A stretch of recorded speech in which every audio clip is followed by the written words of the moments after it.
Pathology, granulomatous inflammation. All right, so we already talked a little bit about how we can have caseating granulomas that involve necrosis in the center. But now we're going to be talking specifically more about the overarching granulomatous inflammation and the types that it's associated with. So I already discussed that there's two types, caseating and non-caseating. Caseating has that central area of necrosis, which we see with TB or fungal infections, whereas non-caseating has no central necrosis, and there's multiple different pathologies associated with it. The two main examples are sarcoidosis and Crohn's disease, which we'll get to in their respective chapters. But the mechanism of action in which caseating or non-caseating granulomatous inflammation occurs is really, really important. So we have to understand that pathophysiology behind granulomatous inflammation.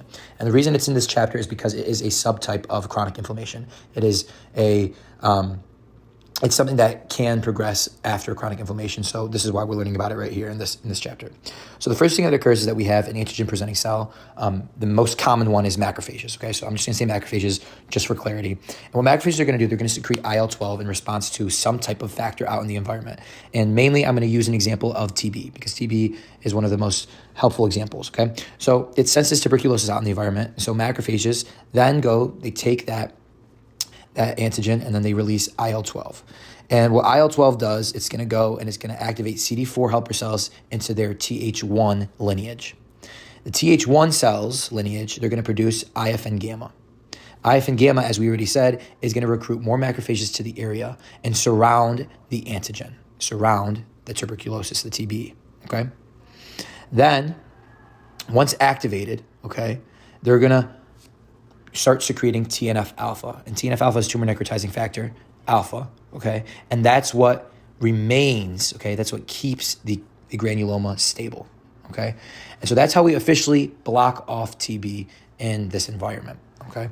And those macrophages, once blocking off TB, are known as epithelioid histiocytes, all right? So that's the whole entire process in which we're going to see granulomatous inflammation occurring.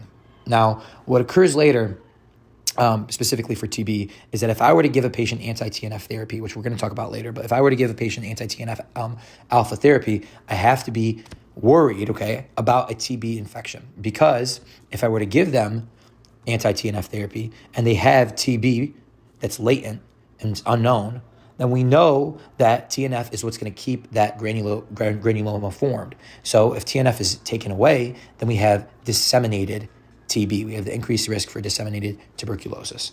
Okay, so important to understand that and the effects in which anti-TNF therapy can have on granulomatous inflammation.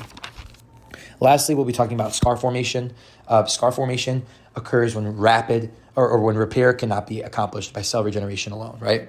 So we already discussed why scars form, right? Whenever we take out that stem cell basis, then we're going to have a scar formation, okay?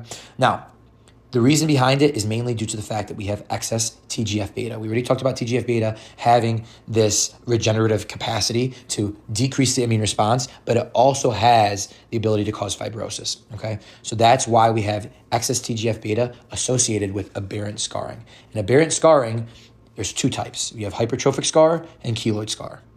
So for hypertrophic scarring, the collagen synthesis is increased. Specifically, the type 3 collagen synthesis is increased. However, the collagen organization is in parallel. It's relatively normal, and the extent of the scar does not go beyond the borders. It's confined to the borders of the original wound, okay? Now, what they like to ask is about keloid scars. Keloid scars, okay, have a severe increase in collagen synthesis of both types 1 and 3 collagen. The collagen organization is disorganized, and the extent of the scar goes way beyond the borders, okay? It's usually in like a claw-like projection, and it's found like on the earlobes or face or the upper extremities.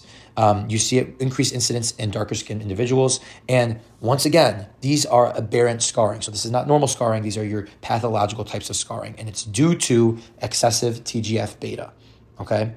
Lastly, something that's odd about scar formation and just, any type of wound healing in general, the way that our fibroblasts proliferate is that they will keep on growing and releasing collagen until the ends of one fibroblast touch the ends of another fibroblast. And this is known as contact inhibition, okay? And if that doesn't occur, then we know that we're dealing with something like a hypertrophic scar or keloid scar, also known as aberrant scarring, because that contact inhibition no longer works.